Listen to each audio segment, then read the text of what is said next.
Yo, what's up, guys, and welcome to my next most logical tier list, the Grand Arena tier list. I'm doing this a little differently than most, where I put all of the specs and classes together for one giant video. There will be timestamps below, so use them if you need to. You want to skip around. Secondly, and most importantly, I'm going to be talking about all forms of Arena to place your spec accordingly. Most importantly, Solo Shuffle, because it's the most popular Arena bracket, and threes because it's the most competitive. That's where you can get Glad. You can't get Glad anywhere else. The reason I'm doing this is because I generally think when somebody plays a spec, they kind of play a little bit of everything. Twos, threes, Solo Shuffle. They just want to keep trying to push and keep trying to find people to play with and see where they can get the most rating and how they can achieve the most things for themselves. So I'm using everything to judge the spec placement, and hopefully that helps you really decide if you want to play that spec or avoid it. So Grand Arena tier list. But also, this is all speculative. I mean, there are new hero talents, there are new class reworks, spec reworks.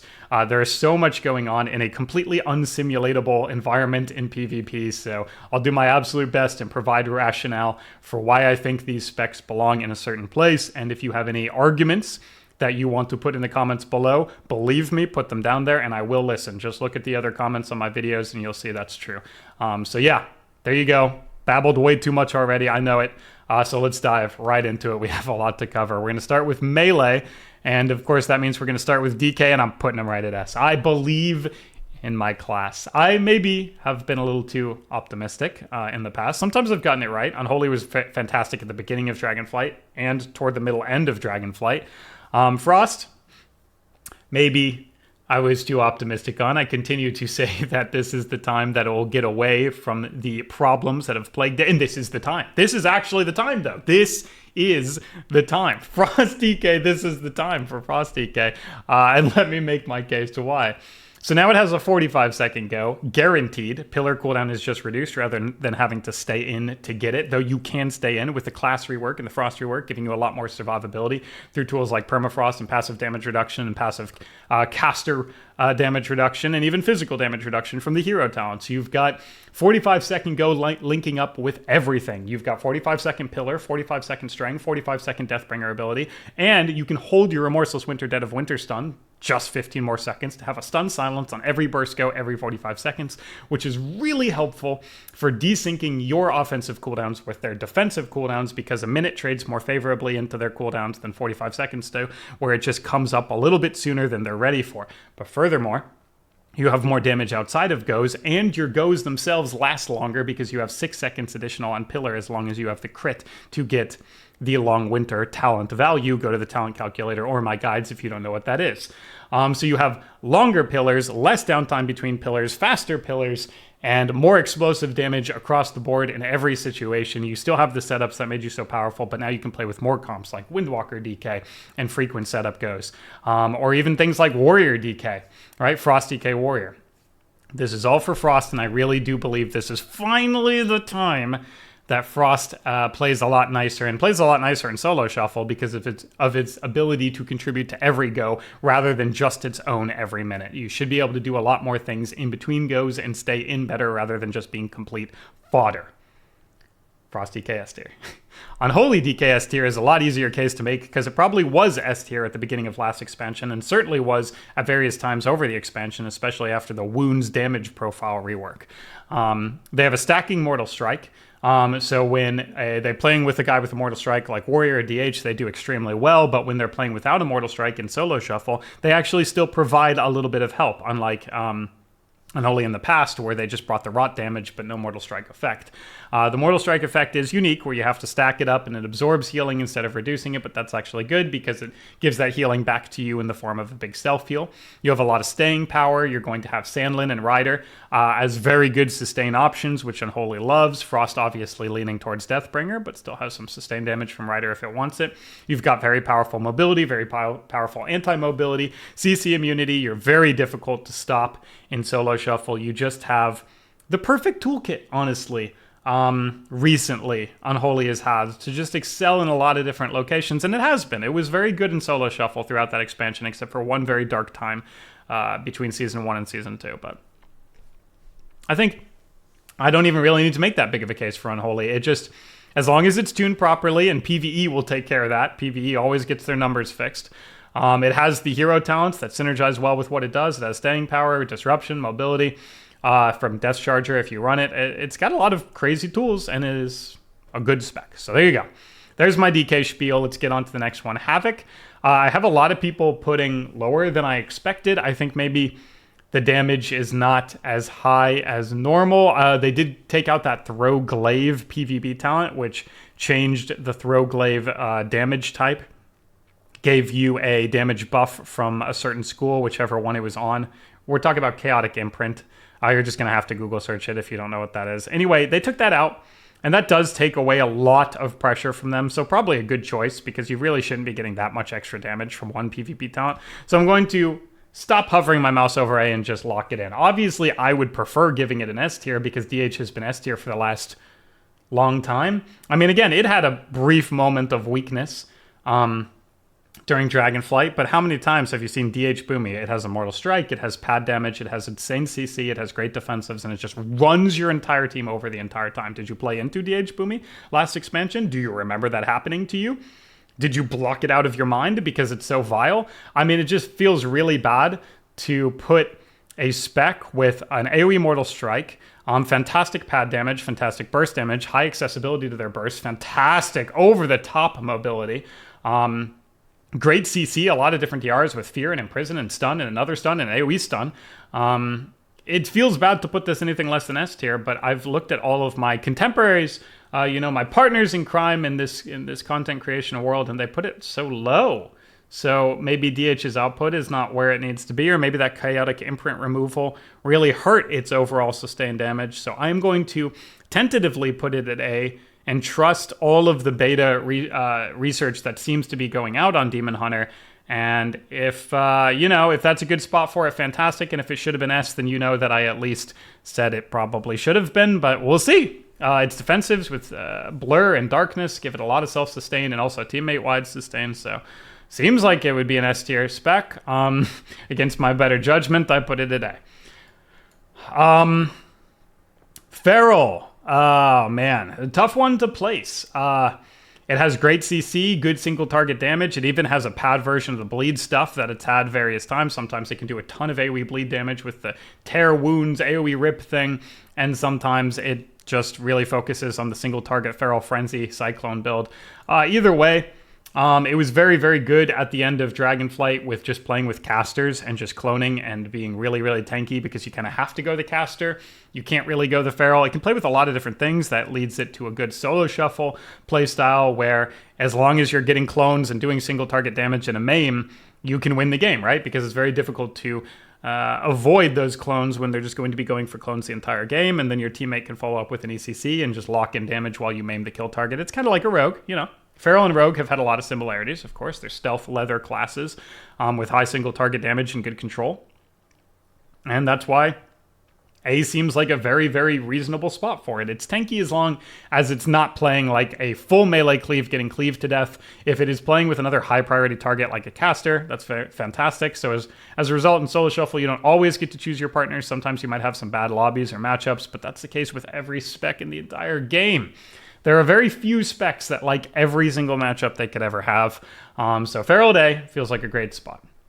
Let's go on to Rogue, because I just mentioned it and it's so similar to Feral. S tier Assass, that one's easy. It was S tier almost all of Dragonflight, certainly at the beginning, certainly at the end. That's inarguable, right? If you remember beginning of Dragonflight, Assass, it was just so overwhelming, unhealable, just so difficult to deal with the Shiv. Now, you're saying this is War Within, not Dragonflight. Well, you're right, and Assass has all the tools that it needs in War Within and more, because now it has Double Vanish instead of Shadow Dance, and while Shadow Dance was a fantastic tool for it, Double Vanish is arguably just as good. It is such a powerful defensive option while still giving it that reset it needs for Garrote, and all of the damage modifiers it gets from stealth. But Double Vanish as a defensive toolkit, again, it is so powerful because it just gives you an out at the last second, especially in Solo Shuffle, right? In Solo Shuffle, there's a lot of times where it just becomes unhealable, and they're both just about to die, and then the Rogue vanishes and reopens. And you win that race because the rogue was the one with this near semi-immunity, semi-reset, semi-powerful opener all in one tool, right? So you also have long subterfuge, which people have been complaining about, where they can use stealth effects and feel like they're in stealth for long after stealth is removed. And when you have 2 accesses to stealth from 2 vanishes, now you can get that subterfuge more often. So look, Dragonflight is not War Within, but it's fantastic in Dragonflight and gets better in War Within. I think S tier is a fantastic place for it. It still has AoE Shiv. Still has AoE pad damage. It has silence and silence and silence. It's so disruptive. If you've played into Assassination Rogue, what are they doing to you the entire game? Silence. And that's powerful against casters, but it's actually okay against a lot of melee too, which have various spells that they can get silenced out of, like Rep Paladin and DK that can't do... DK can't even use their defensives while silenced. So you have powerful disruption, powerful go enablers. You're still a rogue, so you have blind and sap and kidney and bomb, and AoE Shiv is just such a monstrous tool for every situation because mortal striking multiple people that are all rotting at the same time allows you to play with DK or Aflock or Fire Major. Have I made enough? That's a sass. S tier. I feel like I made a good case. A for sub, maybe this is too high. Do I put this down one? Sub rogue is so good at controlling a game, and very difficult to find a lot of solo shuffle players though that it plays super well with. It's can control everybody at the same time, but really hates when things are on DR, so it likes playing with very specific classes that can use its stun goes and its CC and its control to also coordinate damage with them while using off-DR CCs like Polymorph. Of course, it loves playing with Polymorph, or even Fears from a Warlock, right? To continue to lock down the healer while not just putting everybody on DR for no reason. Of course, Mage is your premier play with friends, so if you are a sub-rogue and you are playing threes, not solo shuffle, just lock in Rogue Mage. I mean, that's been good since 1986, I think, so you should have no problem making that comp work. It has immense control.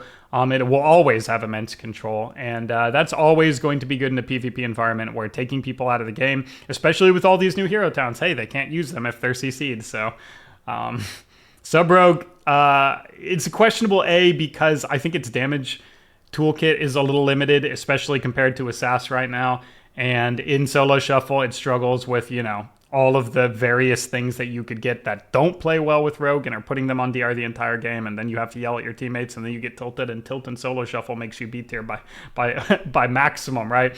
Generally, tilt and solo shuffle is quad F tier, right? If you tilted and solo shuffle, you know exactly what I mean, but A tier because it's freaking sub-rogue, man, that's why.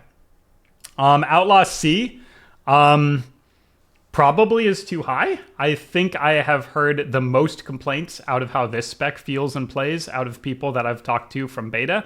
Outlaw's damage profile is pretty bad. Its sustain is fine, but it is walled off by a lot of the physical damage reduction in PvP.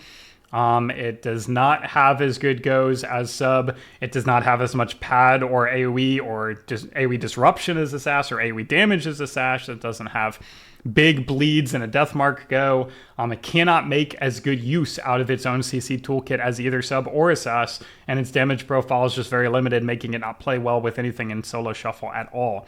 It is not a good spec. Am I going to get flack for that? I feel like all the outlaw rogues would come and say, yes, you're right, please buff this. So maybe C is very generous, but it is a rogue. So it has Sap, Blind, Kidney. It's a rogue, so it's not a D tier spec, I guess, but it could be. Outlaw, not super good. Now let's go on to Ret, and I'm going to, in my BG Blitz, I underrated Ret Paladin, and now I might be overrating Ret Paladin, but I'm going to give it an S tier.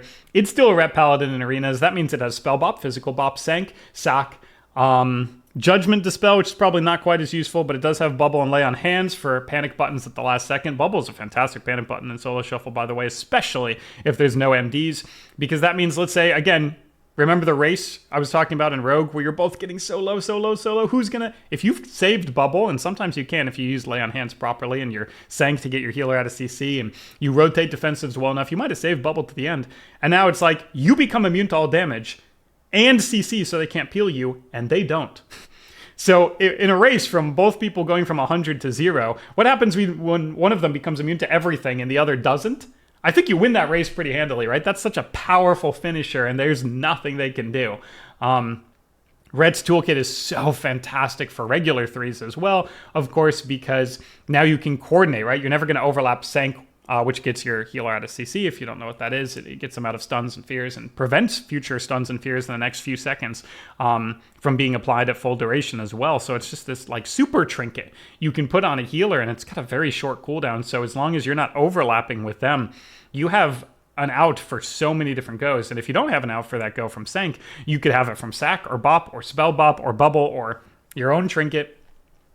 Trinket Lay on Hands is a save for you or anybody else in the arena. I mean, this is just, and its damage profile looks good. I've watched some people play it on beta. It's not oppressive. It's not Shadowlands Season 2, Kyrian Ret, Necro Ret, Necro Warrior, Kyrian R Druid. It's not that level of damage, but it's a Ret Pally. It's got decent duration wings on a shorter cooldown. It's very high octane burst damage when it comes up. It can still get those proc wings. It still has that Crusade if it needs to run it. Certainly, it just has regular wings, which is just as flat damage mod, and everybody loves those in PvP. All right, I've convinced myself. S tier, Ret. Hopefully I'm not overrating that one. Windwalker. God, I'd love to put this at S tier too. And I might. I might. I think I will. Oh my God. Is my tier list just going to be melee? Am I biased? We'll see at the end. Oh dear. God, it doesn't have the team-wide utility to be S tier, does it? It has... okay. All right. Let's be safe. Let's be grounded. Okay. It doesn't have the utility of Ret, the massive control of Rogue, or the powerful go enabling of DK with double grip blind AoE stun, right? But it does have an AoE stun, and it does have ridiculous burst damage, and it does have frequent access to goes to pair up with your teammate whenever they have damage. You can just throw out a Storm Earth and Fire Charge. They are not peelable anymore. You can't just throw out a Root and take every clone out of the game from Windwalker. They have Immortal Strike, which automatically at least makes them like B or A, probably baseline A, because you can just play with any caster. They will love your setups. They will love your high octane burst damage. They will love your peels, your clash, your root, your Ring of Peace for them, your sweep, your paralysis on the healer to set up CC from them.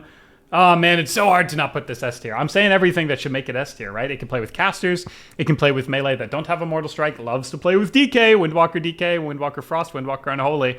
Windwalker Ret even brings the Immortal Strike. The Ret brings utility for the Windwalker. The Windwalker brings burst and the Ret's goes. You can hodge the healer and double sweep. Oh my God, it's like, this is stupid that I'm putting it here. I'm going to put it here specifically on the idea that there's one problem, right? Sometimes in the past, it's been very squishy. Sometimes in the past, it's been very easily peeled. Now, while your clones can't just get rooted out of the game, which would make them F tier, you can still get CC'd. And if you can't press any buttons, your clones can't press any buttons because they just duplicate what you do. So it is a spec that generally is fairly easily CC'd, and also sometimes in the past has been easily swapped to and killed, especially in stuns where they have no outs. So A tier. But that's kind of like feeling like Demon Hunter. It just feels like they should be up there. But there you go. So far, we've got a nice chunk of melee at the top. You're also going to see a nice chunk of ranged at the top. But we'll get there soon. Okay, so now we finally get onto Warrior. Fury is very tough. Fury is tough to place in any of these tier lists, ever. Okay, so Fury has a stacking Mortal Strike. It has ridiculously powerful damage. And then the list of things that it has start to trickle off. It has great mobility. Its survivability is also very high. So it has great sustained damage. It has great burst. It has very good single target stackable Mortal Strike. Rather stacking Mortal Strike that it amps up to even higher than Mortal Strike generally gets to. It has good self-sustain for great self-healing. That was only buffed by the new expansion, so it has even more self-healing than before. And it has great mobility with double charge and leap. And it even has roots and slows clears if it needs them. It has a really cool hero talent set in Slayer. but it doesn't have the team-wide utility that an S tier spec would have, almost even that an A tier spec would have. I mean, it has intervene, but I worry that they would be susceptible to getting cleaved to death, right? Because sometimes Fury plays these grinder comps like Unholy Fury, but then they're both taking damage, and then you intervene, and now you're taking a ton of damage, and they swap to you, and you get pulverized, because sustained healing can only do so much in burst situations, right? And its burst damage reduction has traditionally been pretty bad, and with all these new hero talents in the game, who knows how high burst can be. It also has a decent CC toolkit, but it's nothing spectacular. You have a stun, shockwave, and fear. I mean, stun, AoE, stun, fear is a decent CC toolkit. Some of which kind of puts you out of position, like the AoE fear on a healer. If they're playing very far back, you have to leap over there, then you have to charge back. That's 2 mobility buttons. You don't always get it, but you can AoE fear their go for disruption. We'll keep it at A.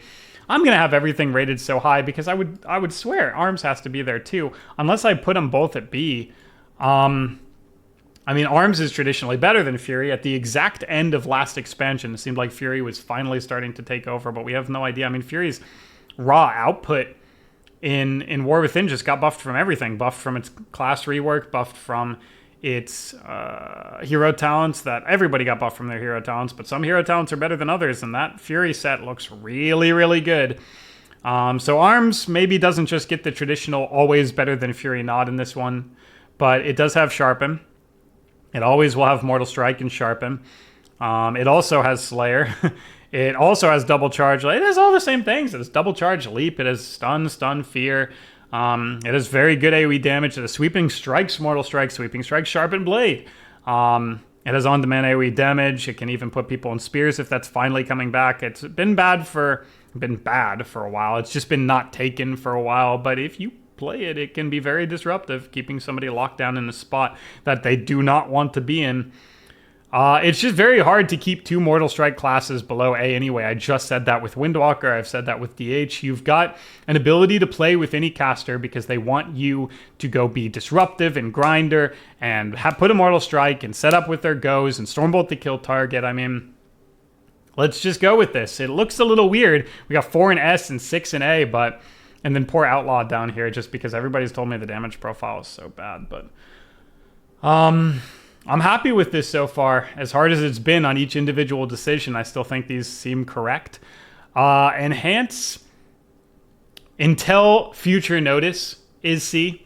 Enhance has suffered recently. It has been either too bursty and then gotten all of its burst. So it was like a one-shot spec, and then it would get all of its one-shot nerfed, and then its sustained would not get buffed enough accordingly. So it'd kind of just be a spec that does do a lot of damage, but other specs do a lot of damage in better ways.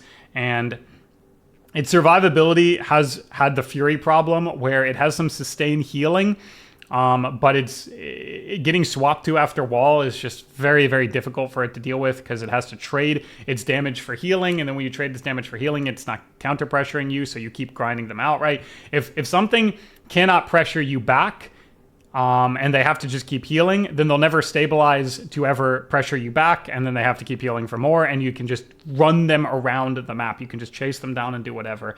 It has Hex, but it has to cast it. It has Static Cling, which is really nice, but you know, maybe some of the other AoE grouping tools are better on the S tier version of this list.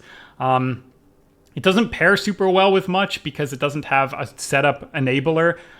Because Cling and Cap Totem are so flimsy. Cling can be killed, Cap Totem can be killed. Cap Totem is a short stun. Cap Totem has a delay on it, which makes it super unreliable. It also doesn't have a Mortal Strike, and its hero is great, but Ellie gives hero, and Ellie is going to be better, as we'll see later in the tier list, playing with more things. In Solo Shuffle, it's been traditionally bad. We had 17 guys named Big Damn all playing the same 17 Enhancement Shamans, of course, and then nobody else, really. I would never see Enhancement Shamans in Solo Shuffle. It just does not pair well with a lot of specs because it's lacking all the things that it needs. A reliable CC, not really. Cap Totem has a delay. Hex has a cast. Well, what about Immortal Strike? No, it doesn't have that, right? I could just keep saying this over and over, but unfortunately, I think you get it. If you hate me for putting Enhancement Shaman too low, then argue it in the comments. Tell me why it should be higher, because I can't think of a reason right now, but maybe you can. Survival is generally like very bizarre. I could honestly just do the same thing that I've been doing and putting it at A because it has Immortal Strike. I mean, when you put Immortal Strike, range damage, and good, fine, I have to do it. It's got Immortal Strike, range damage, and good CC, right? Stun Trap with Diamond Eyes, fantastic CC. Well, maybe its damage profile is not super good.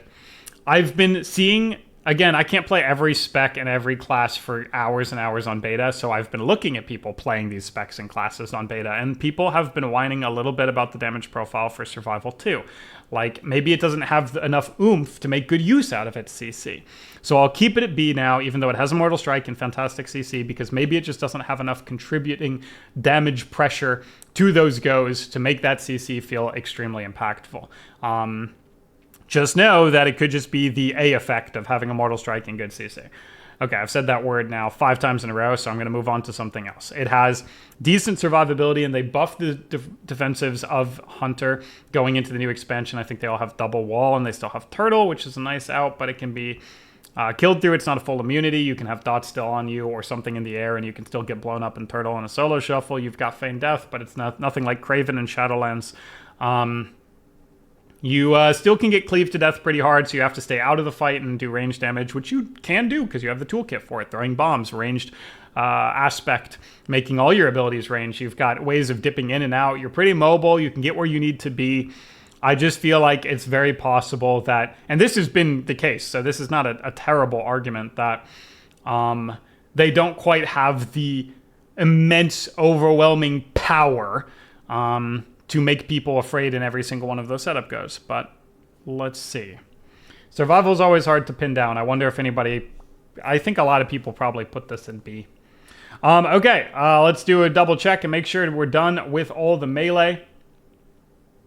While we wait for you guys to, get all the information into your body. You just be like, this is what he says. Let's see what I'm going to argue with him about in the comments. You know, you just got to get that. You just got to see it for a little while and see what you like and don't like. But obviously, there looks like a little bit of DK bias here, as both of them are in S tier, and I totally accept that. Otherwise, what do you think? Okay, now we moved on to range DPS, and we're going to start with Mage. So we can finally put a non-melee in S tier. I mean, obviously we started with melee, but I know you want to see some other specs go up there, and Frost Mage is absolute. If there was a god tier, it'd probably be up there. After the recent buffs, everything it does hits so hard. It has multiple schools in the Frostfire tree, so even if you kick them, they can still start punishing you. They have multiple schools of CC with Ring of Frost and Polymorph. They have immense disruption with their slows and AoE roots. They're a high priority target, but then you can't even get to them because of their good mobility and good escapes and good self peels.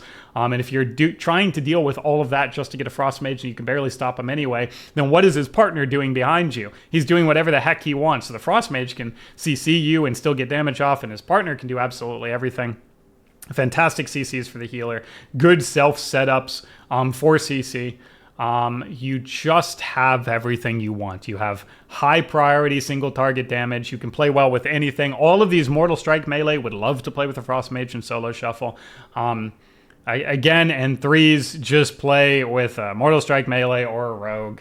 What's crazy is you could probably even play with a Frost DK because now they both have this crazy like AoE setup go where you pull everything in and AoE stun them onto a frozen orb and then cleave Iceland and cleave Glacial, and wow, oh my god, they could just play with anybody. And being able to play with anybody and have success makes you good in threes because then you play with them and have success, but also makes you play good in solo shuffles because no matter what you see, you might have a good shot. Of course, if double melee go mage and they're very good at stopping every cast that you do, it can be a little difficult, but if you are good at kiting and you are good at self-peeling, you will not have too much problems enabling a win regardless. So Frost Mage S tier. Fire Mage, very, very tentative B. Fire Mage is very squishy.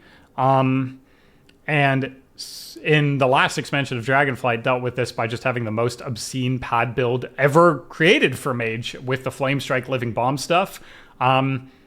I think everybody was pretty tired of that, and it looks like they got rid of it. You still have a Living Bomb package where you can spread Living Bombs, but it's not as the same as just pressing Living Bomb and then all of a sudden somebody literally explodes from like a bomb. Like they just blow up.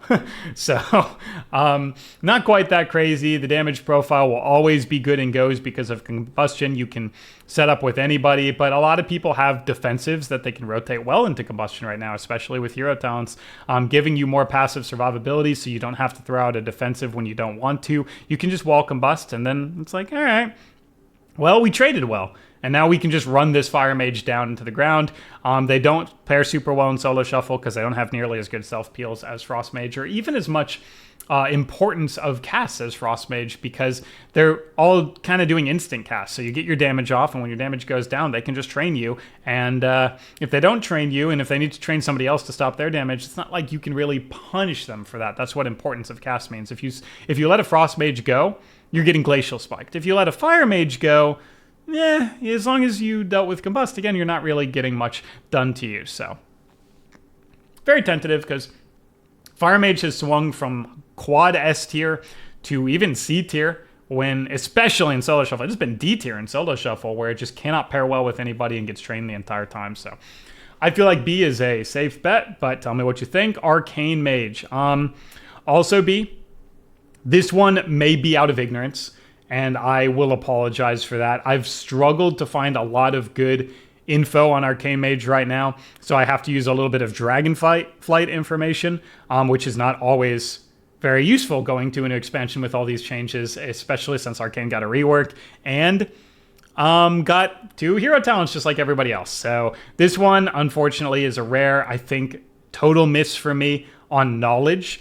What Arcane has done in the past, I know very well, right? They have 1 school for damage, so that means they're very susceptible to getting kicked, and then they just don't do anything, but their mobility is amazing. So you might never be in range to even kick them in the first place. They get walled off maybe by casters with long duration, long range kicks, and they can rot very easily.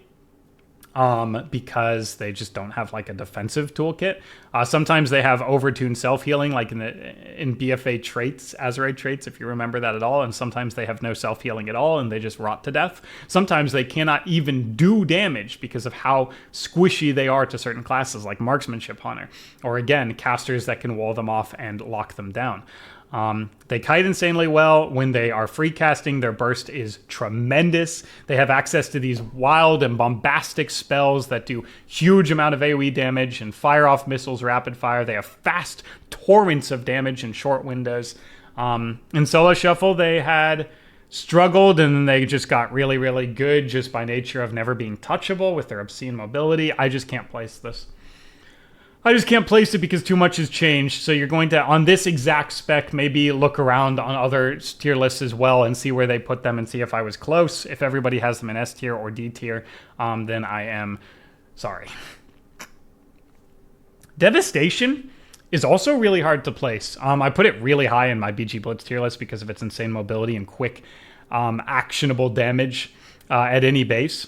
But in Solo Shuffle 3's environment and Arena environment, and in total, they are susceptible to getting trained. Like, really susceptible. Like, in Dragonflight, insanely susceptible. Like, everybody would go Devastation. It was very, very difficult to heal them. They will be getting hero talents that hybridize them with either Augment or Prez, probably giving them more self-sustain and more off-healing. Though I'm not sure it would give them any more walls. They have great goes, but they really prefer those goes to be set up by somebody who can get multiple people in a similar area so they can hit everything at the same time. Of course, we're talking about DK, but other things can, like AoE stun, opportunistic situations, and then you can deep breath stun, deep breath stun half out, and then double fire breath, and then double eternity surge. You have great instant cast damage. You have great AoE damage. You have decent CC. You've got an AoE stun, but it's got the flyover, so again, it has to be set up. It has Sleepwalk, which is a cast. You have multiple schools, so even getting kicked on it isn't that big a deal at all. In fact, it's almost a complete non-issue. You have double wall and renewing, but you just kind of get run down anyway. Your mobility may help with that. Oh, that's a tough one. Oh, that's a tough one, man. It can play with a lot of things. Can it play perfectly with all of those things? Again, if you're a Fury and a Dragon, they might just be swapping between you. Whoever doesn't have a wall, just... Wow, that's hard. I wonder if people have this. I'm not going to cheat and look at other tier lists because I really want to use what I believe I've known about this game for so long. Dang, yeah, I'm going to go with A. It's got so much single target damage. It has laser beams. It has maximum pressure. It probably should be more survivable when you pair it with survivable-based hero talent specs. I'll go with A. Know that it could be B. By the end of it, I might accidentally move it down to B and just don't tell anybody. Okay. Finally, we have a big one. We got lock. Let's start with demo, which I'm almost certain is S tier. This is maybe one of my most certain. I mean, the hero talents for this, I talked about it in my top 5 best hero talent. It looks incredible. You get high octane damage while also prioritizing what makes demo so good, which is really difficult to peel pets that chase and always have damage and sometimes are very threatening on their own, but you can't CC all of them because you have multiple high octane pets like Tyrant and the new Diabolist Pit Lord guy, or all of these things that not only then just give you another source of unpeelable damage, but then they also buff your abilities. So you have to deal with the pets, you have to deal with the other pets, you have to deal with all of the wild imps, and then you have to deal with the demo lock itself. They're all coming from different areas. The damage never ends. You have a mortal strike from the Felguard. Even the Felguard is there with double stun and fear, and oh my god. S+, double axe toss, fear, spammable CC, unbelievable damage profile, port, gateway, enabler, of your team and your own mobility. AoE Hellstone, of course, and I don't mean AoE like everybody gets a Hellstone. That was the stupidest way to ever say that.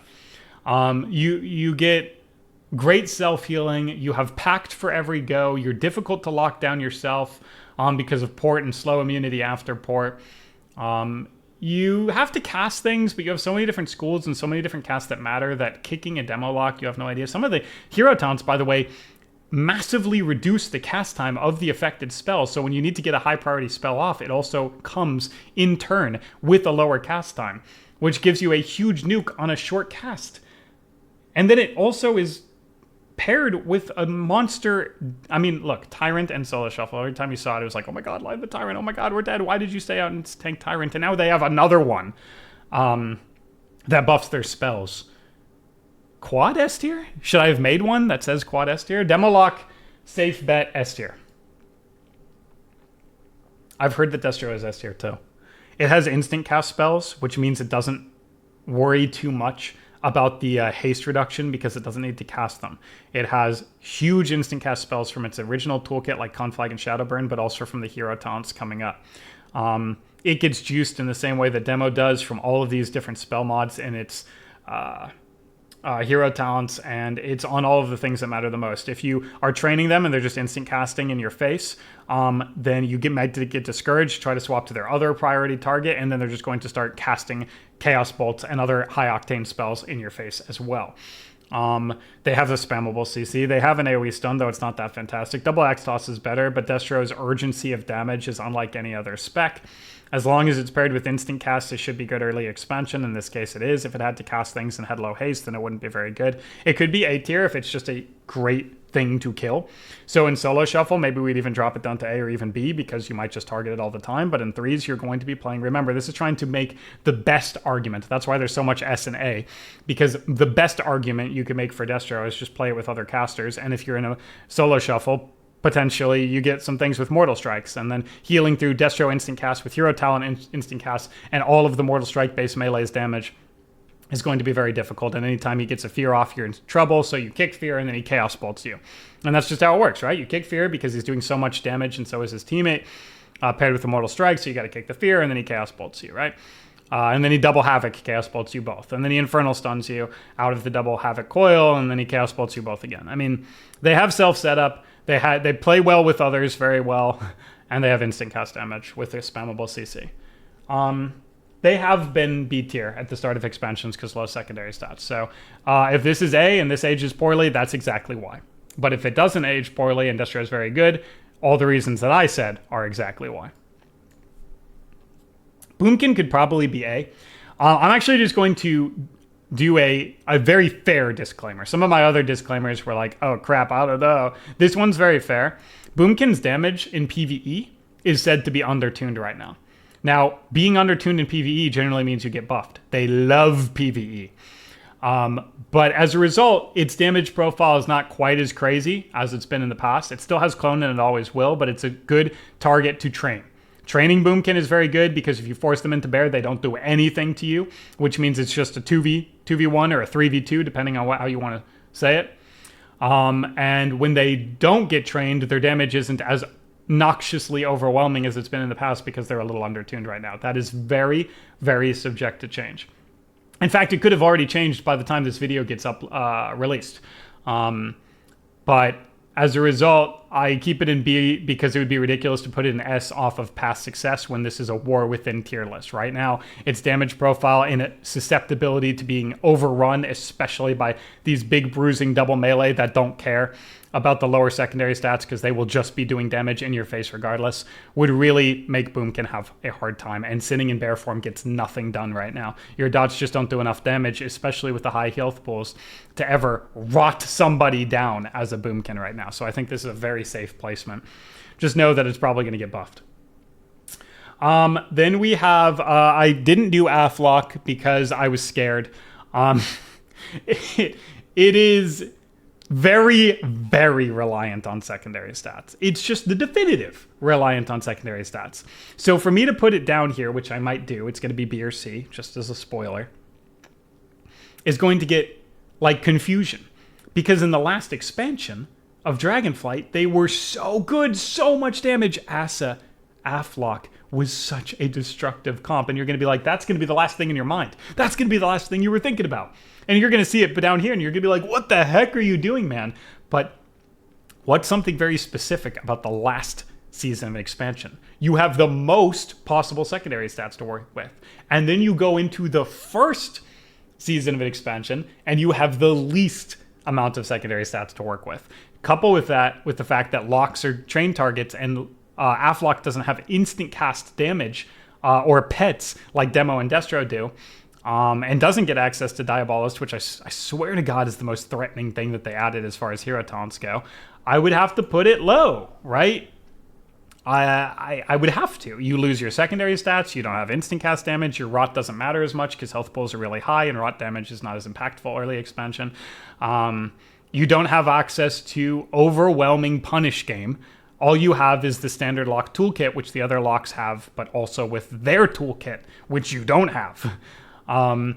So I put it at C and I get people immediately going, oh, look, okay, let me give you the benefit of the doubt. If there is a bunch of reasons why it doesn't need secondary stats now and it does have instant damage even while it's getting trained, just tell me and I'll listen to you. I promise, I'll listen to you. If they have ways of getting powerful threatening damage off while getting hit by double melee or marksmanship hunter ret paladin, let me know. And if they don't, then maybe we agree they're C tier. Okay, now I got all the lock specs out of the way because I was scared of doing that one. Now we do Shadow Priest, and it's just like a very fair B, I think. They as well are susceptible to getting targeted as you kick them on Shadow, and it stops a lot of what they do.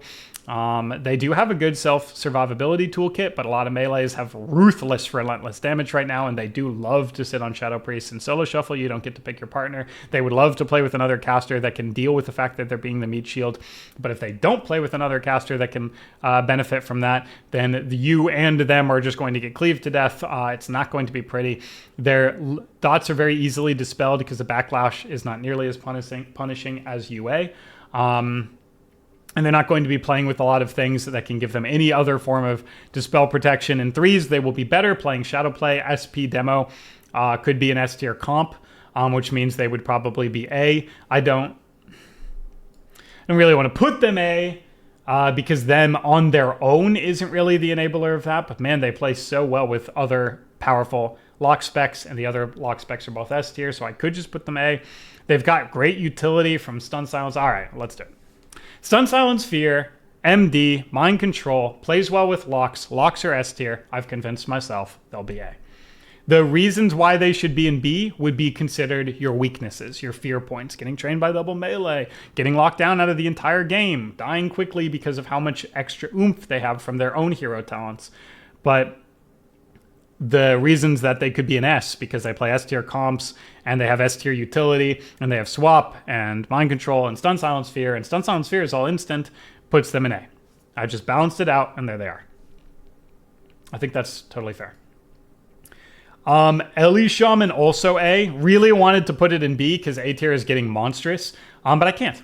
It needs secondary stats, but unlike Aflock, that, or maybe even Boomkin, that cannot access them, Ellie can.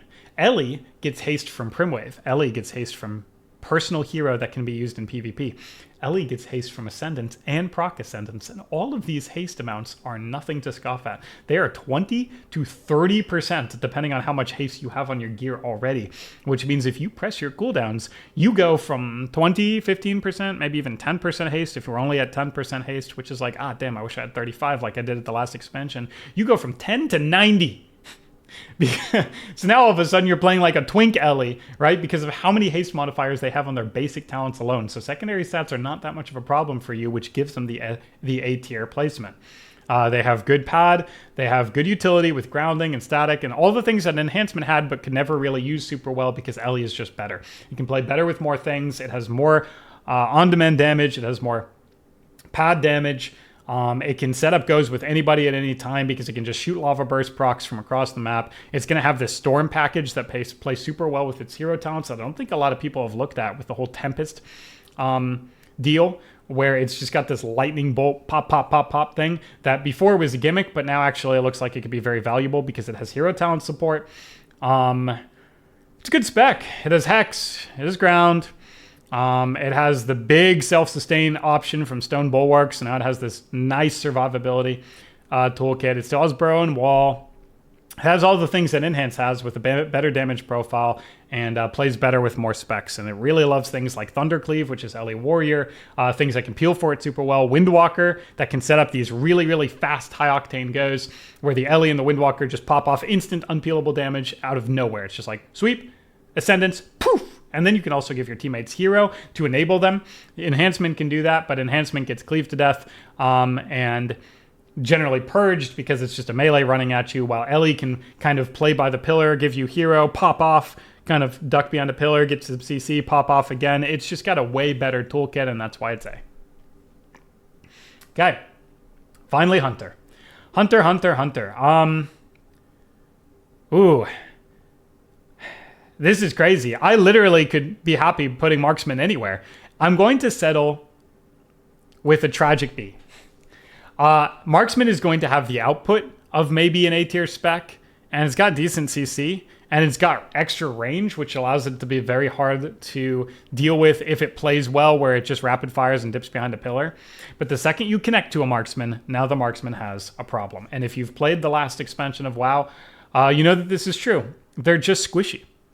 They have double wall now, which is great. Man, I want to put them at A. It has Mortal Strike. It has stun trap like Survival we just talked about. It has range damage. It has instant damage. It has rapid fire. That's a huge channel. It has a cool new hero talent set that play into... It's very class flavorful, but this isn't a class fantasy list. Dark Ranger is undertuned right now, so you don't get access to... that choice until they actually buff it for a PvE situation. So as a result, you're kind of like good. You're exactly what you are in Dragonflight. You're good with great pressure and good goes and scary AoE damage when everything lines up, and scary single target damage all the time, but you don't want to get touched. It seems so weird because it's like Marksmen can't get kicked like casters, right? You can just do everything in their face, but you can't. You can't because you can't sit still and start casting those slow aim shots with low haste. That's the real problem, is they're not going to have a lot of haste, not a lot of secondary sets, they're not going to have a lot of mastery for the crazy Marks mastery with the range and the damage component at the same time. They don't have enough haste to cast these aim shots very fast. So if they need to do anything, it's just rapid fire, and then when the rapid fire charge is down, it's like they really don't want to stand still against double melee. They just die. I think it's possible that the good kiting toolkit with Disengage and Cheetah and the double wall being added in addition to the already having Turtle, of course, maybe gives them enough tools to set up these goes more frequently and find more win conditions, but they're very easily trained, so that scares me. BM is C tier because it has Immortal Strike. I don't want to put it in D tier, even though it could be. I think its damage profile, again, on beta has... Hunter's going to get a lot of buffs, unless I'm watching the wrong people.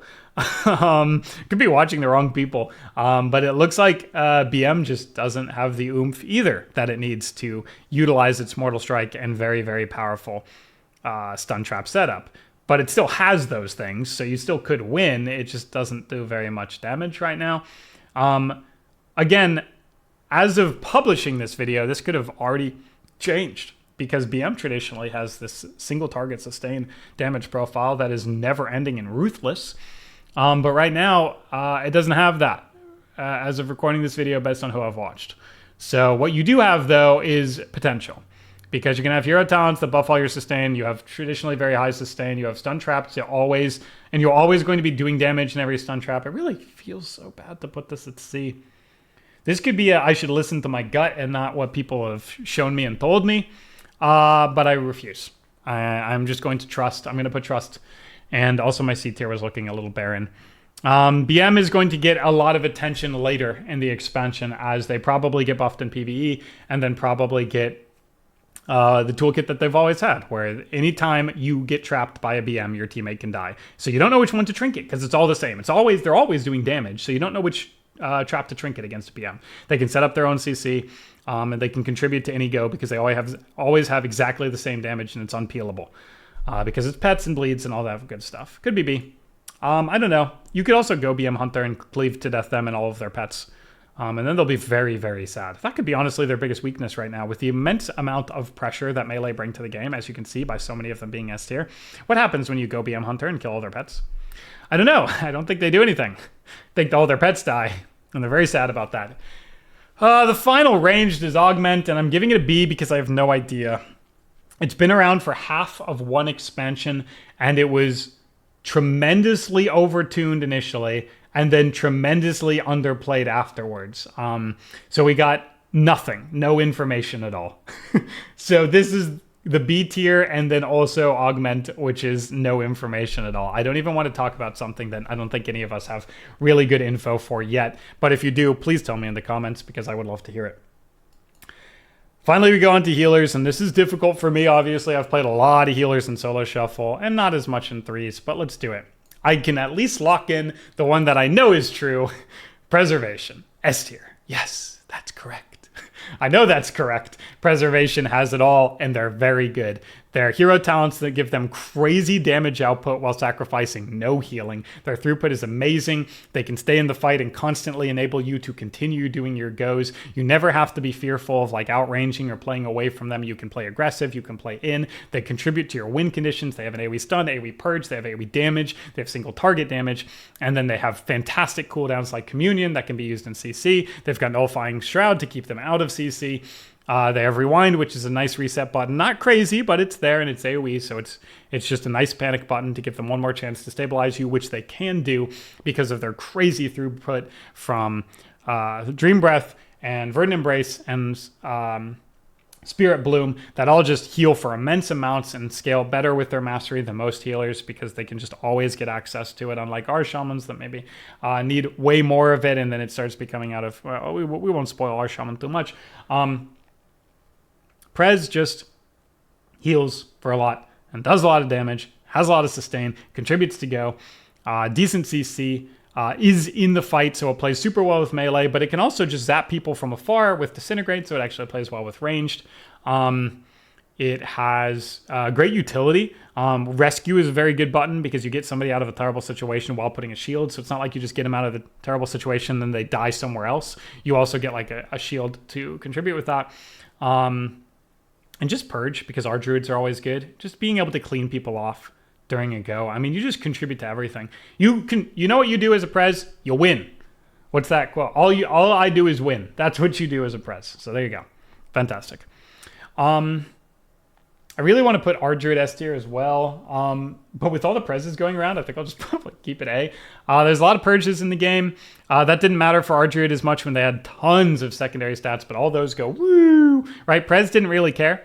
I need to argue that a little better. Prez's mastery is not better than the other healers. It's that it doesn't need it to be 130% for the healer to be good, like our shaman. And it doesn't need haste and mastery to completely overtune its toolkit like our druid. I think that our druid is really weak from having slower globals and slower taking hots. While Prez doesn't matter, that doesn't matter as much for Prez because it just runs in there and chunks healing. That is a much better explanation. I hope people listen to that part because I swear that's a better reason as to why Prez is so good and our Druid might dip just one tier. Our Druid is still fantastic. It has clone, mobility, stealth, tree, throughput, immunity to CC with polymorph effects, clone again, clone 3 more times. It can stop goes, it can stop healers. It can get out of their bad situations by just being mobile, hotting somebody up and then running behind a pillar so you don't get gripped in. It just loses the haste mastery secondary stat combination that makes it go completely crazy, which will happen in two seasons or even one season. And then our Druid will be S tier the rest of the expansion. I think this is true about Dragonflight too. It was probably a BA in season 1. And then it was S tier the rest of the entire expansion, right? So this is not crazy. And getting purged by Deep Breath, Fire Breath Ghost by Prez is going to be very difficult when, again, you have slower globals, which means slower hot application, and they tick slower, so they're doing less instant healing. So yeah, you're going to get cleaned off, and it's going to be very difficult for you to deal with. I'm sure if you're an R-Druid player going into the new expansion, not right now. Pre-patch has secondary stats through the roof. When you go into the new expansion, you might struggle with that a little bit. A tier seems like a very fair placement for them. Mistweaver I'm going to give S because I think Fistweaver is going to come back. And the only reason for that is that it hasn't left us. Like Dragonflight Fistweaver was this crazy abomination that was S tier by far early in the expansion, even mid of the expansion, even almost mid-late of the expansion, where you couldn't do anything to it. It just stayed on top of you and healed everybody and kicked you and did damage to you and kicked you literally with just Rising Sun Kick. It had immunities to slows, it had immunities to CC. It played with Ret so it could get sanked. It had a revival. It had triple sweep now because it was always playing in. It could use all of its utility as well as possible because it had things like ROP, but it's on top of you, so it can just ROP you into walls, and now you can't heal while you're getting hit by 3 people at the same time. They nerfed its damage enough where I don't think it'll ever be 10 times S tier again like it was in Season 1. But it's getting a chance of getting hero talents that are paired with Windwalker, a damage set, right? So there's this universe where Fistweaver comes up again. And if not, then Caster Monk would be, I think, B tier early expansion and S tier later. Maybe B tier early expansion and A tier later. Caster Monk suffers in Arena, especially with like low secondary stats, because it doesn't have a lot of ways to get out of CC if it has to cast, and doesn't have a lot of ways of juking and then getting cast off because it has to do that initial channel. That initial channel is really debilitating for Caster Monk because if you get kicked on it, you didn't even get any healing off while you were channeling, and you had to like start channeling before it's weird. You can't just juke and then get the cast off. You have to channel juke. It's a little bit different of a dynamic, and because you have to channel for a bit, it just allows people to say, hey, I'm going to hold my kick.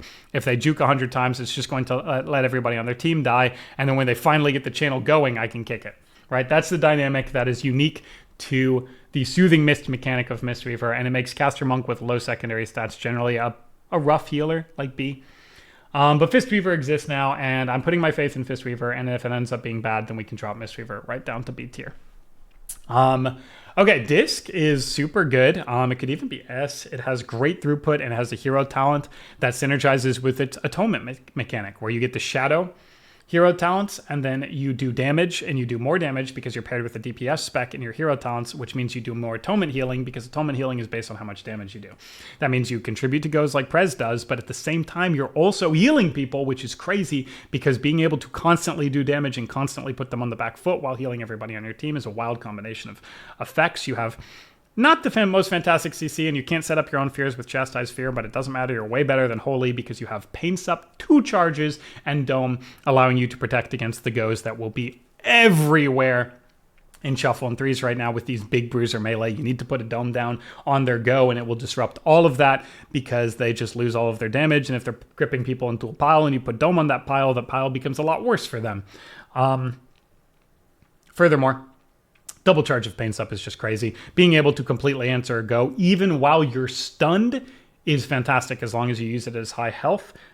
you will prevent so much of that incoming damage, and then you will be able to recover them with huge penance healings, which has been buffed, huge shields, which have been buffed, and then you can go right back to throughput healing with atonement and your extra damage. That has also been buffed. So Disc, A tier, simply because it's susceptible to CC.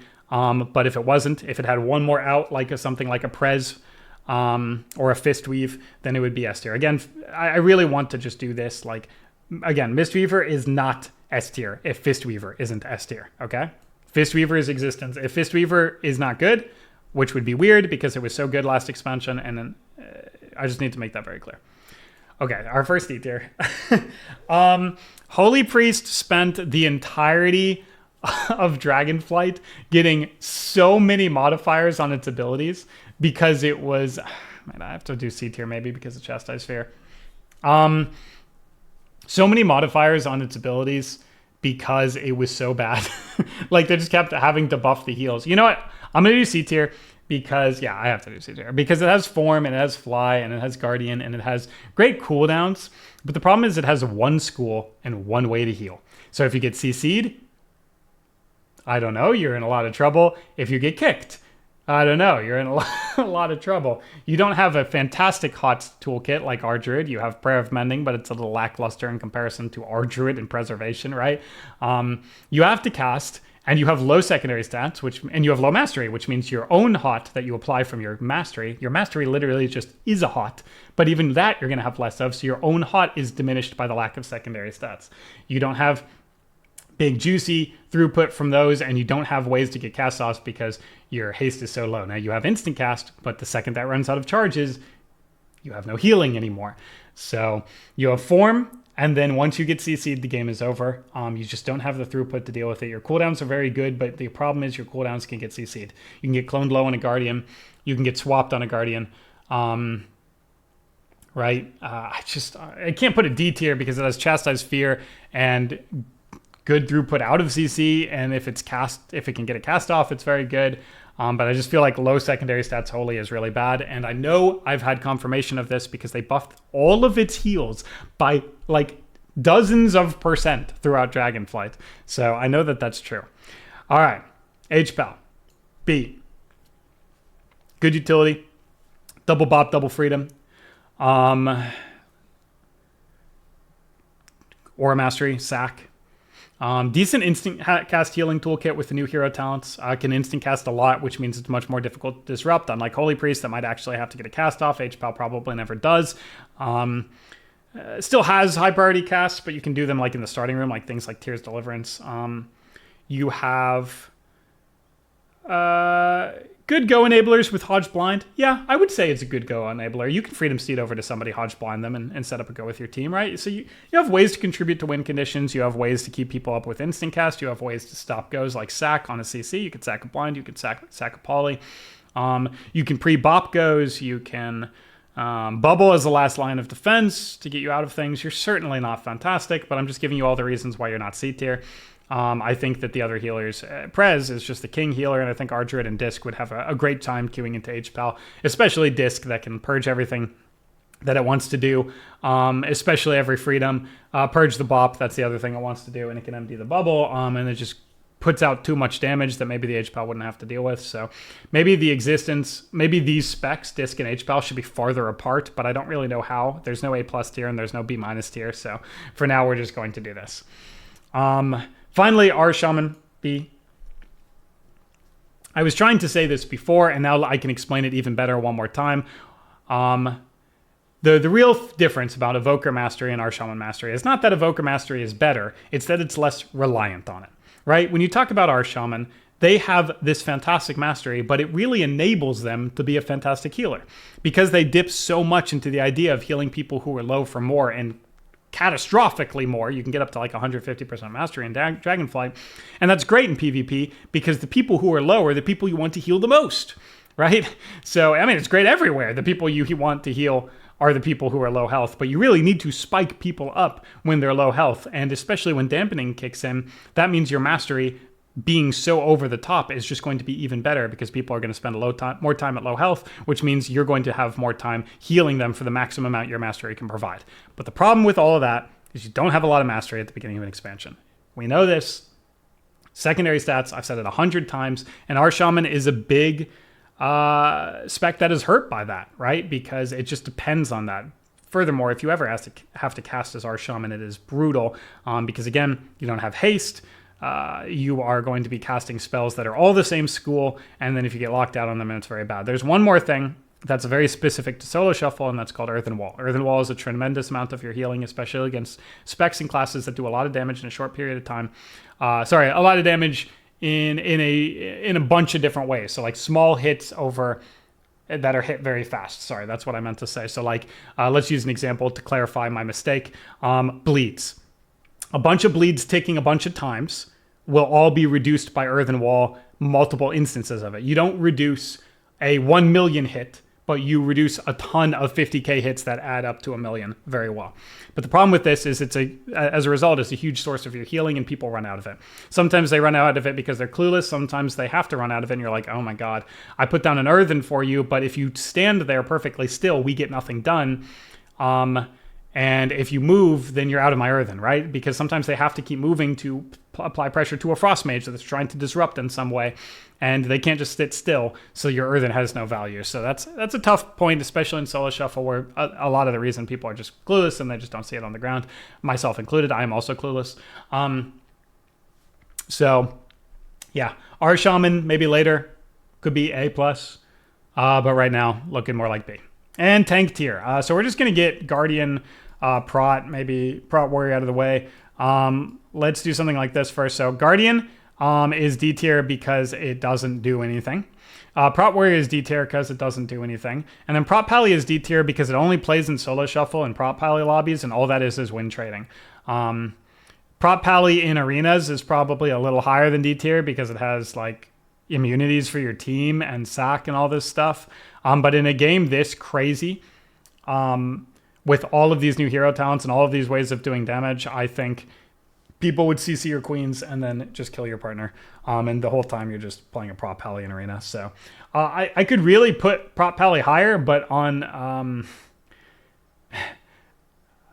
just like morals alone, I'm just going to keep it D tier because screw them, man. Vengeance is D tier because it's kind of like the tank tier. And Brewmaster is C tier because of Bruisin in the AWC.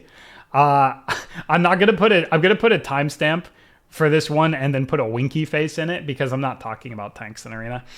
Except for exactly Blood DK. Let's give it a B tier. Specifically, it is the most vile thing to play against in the game. And I'm a DK player, so when I say Blood DK is the most disgusting, nauseating, vile thing, and anybody, including myself, who has ever queued it into you, you should give them a slap on the wrist. Okay? I'll do it right now for myself for playing it one time or a couple times in Dragonflight. And probably in War Within, so that was like a preemptive slap as well. Blood DK can kidnap your healers, even in an arena environment. And as long as the other DPS kites the DPS away from the healer, you can actually win a game off of that. But it also can just keep everybody in a go forever and ever and ever because the healer can never escape the middle of this cleave section. And you can just set up AoE stun goes with your teammate and then Death Chain on top of it, which is a PvP talent that makes everybody in the chain take a lot more damage from the damage that they're taking. So you can kind of like pair with your teammates' goes and add a lot of extra pressure from the amount of disruption you have with double grip and stun and silence. Well, rather you don't have stun silence, you have stun or silence, but whichever one you need based on what DRs they have, you can run the other one. But yeah, B tier, nauseating tier, I guess. It can also take a caster out of the game. So like a ranged DPS by making them never able to cast a single spell. And it's not like you can counter pressure them in any way because they're immortal gods. So they're most immortal spec in arenas. They're the most disruptive spec in arenas. They are horrible to play against. And I'm so sorry. B tier. And now the rest of the tanks are just down here because right now I think with hero talents the way that they are, DPS are so impactful at the game that you would have no reason to play a tank DPS hybrid when you could play a DPS tank hybrid. And what that means is tanks having survivability and getting damage out constantly is so much less valuable than DPS who already have unbelievable damage out and get a little bit of tank survivability. What that means is, you know, hero talents have a DPS and a tank. Think Deathbringer for Frost DK. You're a Frost Blood. So that's way better than like a Prot Arms Prot version, right? Because you have all of the damage you need to win the game with the extra survivability that you need. You don't need to focus all in on tankiness and get a little bit of damage. You need to focus all in on damage and getting the survivability you need to not die. Hopefully that makes any sense. That's a very weird concept to explain.